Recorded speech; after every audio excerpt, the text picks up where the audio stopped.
ये एक बहुत बड़ा अद्भुत अद्भुत बात है हमारे यहाँ की कि जीवन में हमने क्या किया वो सब मायने रखता है, लेकिन अंतिम काल में, अंतिम क्षण यानी अंतिम श्वास में यदि हमने भगवान नाम ले लिया तो जीवन के भयानक से भयानक पाप भी हों वो सब नष्ट माने जाते हैं। लेकिन ये सुनने में जितना सरल है उतना ही कठिन है। क्यों?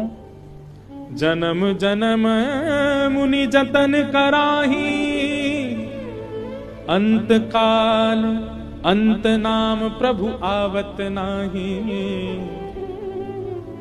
पता नहीं क्या होता है, अब ये तो भैया एक्सपीरियंस जब होगा तभी पता चलेगा, लेकिन अंतिम श्वास जब निकलने वाली होती है उस समय सब याद आ जाते हैं, ठाकुर जी की याद नहीं आती, भगवान नाम नहीं निकलता मुझसे।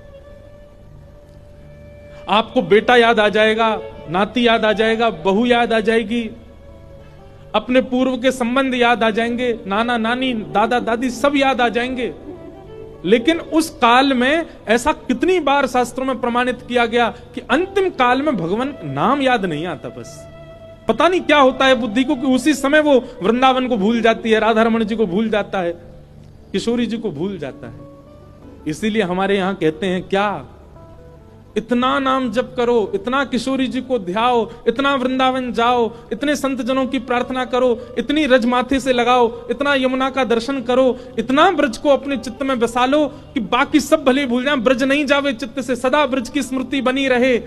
इतना आपने यदि जीवन भर में किया होगा, संख्या से अधिक मात्रा यदि पहुंच गई होगी, तो अंतिम काल में ब्रज याद आ ही जाएगा, श्री कृष्ण याद आ ही जाएंगे, किशोरी जी याद आ ही जाएंगे। लेकिन महाराज ब्रज जाना ही शुरू किया 60 वर्ष के बाद, किशोरी जी को भजना ही शुरू किया 65 वर्ष के बाद, लाल जी को प्रार्थना करना ही शुरू किया एक पूरा समय निकल जाने के बाद, तो फिर अंत काल में कैसे याद आ सकते हैं?